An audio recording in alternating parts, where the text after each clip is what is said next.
ವೀಕ್ಷಕರೇ ನೋಡಿ, ಈ ಗರಡಕಾಯಿಯನ್ನು ಮನೆಯಲ್ಲಿ ಕಟ್ಟುವುದರಿಂದ ಆಗ್ತಕ್ಕಂಥ ಒಂದು ಉಪಯೋಗಗಳೇನೆಂದರೆ ನೋಡಿ, ಈ ಗರಡಕಾಯಿ ಮನೆಯಲ್ಲಿ ಕಟ್ಟಿದರೆ ಸಾಕು, ನಿಮ್ಮ ಮನೆಯಲ್ಲಿ ಮಾಟ ಮಂತ್ರ ಇರಲ್ಲ, ದರಿದ್ರಿ ಇರಲ್ಲ, ಮತ್ತು ರೋಗಗಳೆಲ್ಲ ಕಡಿಮೆ ಆಗ್ತವೆ.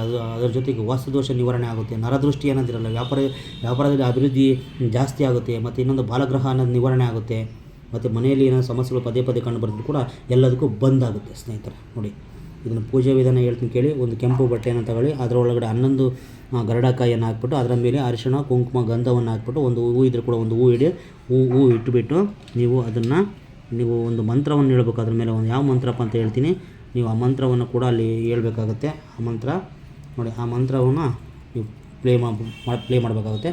ಓಂ ಲಕ್ಷ್ಮೀಯೇ ನಮಃ.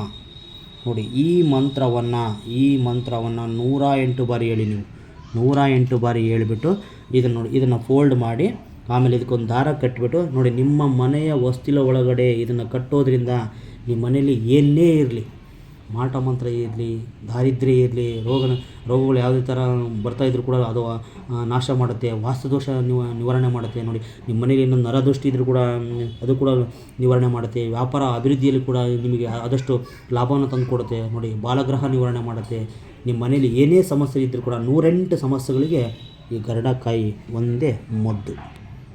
ನೋಡಿ, ಗರಡಕಾಯಿ ಒಂದೇ ಮದ್ದು. ಇದು ಭಾಳ ಸರ್ವಶ್ರೇಷ್ಠ. ಇದು ಮನೆಯಲ್ಲಿ ಕಟ್ಟೋದ್ರಿಂದ ನಿಮಗೆ ಯಾವುದೇ ಥರ ಸಮಸ್ಯೆಗಳು ಬರೋದಿಲ್ಲ, ಮತ್ತು ನಿಮ್ಮ ಮನೆಯಲ್ಲಿ ಶಾಂತಿ, ಆರ್ಥಿಕ ಅಭಿವೃದ್ಧಿ ಹಾಗೂ ನಿಮಗೆ ನೆಮ್ಮದಿ ಸಿಗುತ್ತೆ ಗಾಯ್ಸ್. ನೋಡಿ, ಈ ಥರ ಇದು ಫೋಲ್ಡ್ ಮಾಡಿ ದಾರ ತಗೊಂಡು ಕ್ಲೀನಾಗಿ ಕಟ್ಟಿಬಿಟ್ಟು ನಿಮ್ಮ ಮನೆಯ ಹೊಸ್ತಿಲ ಒಳಗಡೆ ನೋಡಿ, ಈ ಶುಕ್ರವಾರ ಇದನ್ನು ಕಟ್ಟೋದ್ರಿಂದ ನಿಮಗೆ ಎಲ್ಲಿಲ್ಲದ ನಿಮಗೆ ಶಾಂತಿ, ನೆಮ್ಮದಿ ಹಾಗೂ ಆರ್ಥಿಕ ಅಭಿವೃದ್ಧಿ ಸಿಗುತ್ತೆ. ಮತ್ತು ಅದರ ಜೊತೆಗೆ ಇದನ್ನು ಪ್ರತಿ ಶುಕ್ರವಾರ ನಿಮ್ಮ ಮನೆ ಒಳಗಡೆ ಕಟ್ಟಿ ಪೂಜೆ ಮಾಡ್ಕೊಂತ ಹೋದರೆ ನಿಮ್ಮ ಮನೆಯಲ್ಲಿ ಯಾವಾಗಲೂ ಶಾಂತಿ, ನೆಮ್ಮದಿ, ಆರ್ಥಿಕ ಅಭಿವೃದ್ಧಿ ಸಿಗುತ್ತೆ ಗಾಯ್ಸ್. ತಪ್ಪದೆ ಈ ಪೂಜೆಯನ್ನು ಮಾಡಿ, ಎಲ್ಲರಿಗೂ ಕೂಡ ಒಳ್ಳೆಯದಾಗುತ್ತೆ. ಓಕೆ, ಶ್ರೀಕೃಷ್ಣ ಅರ್ಪಣ. ನಮಸ್ತೆ ಗಾಯ್ಸ್.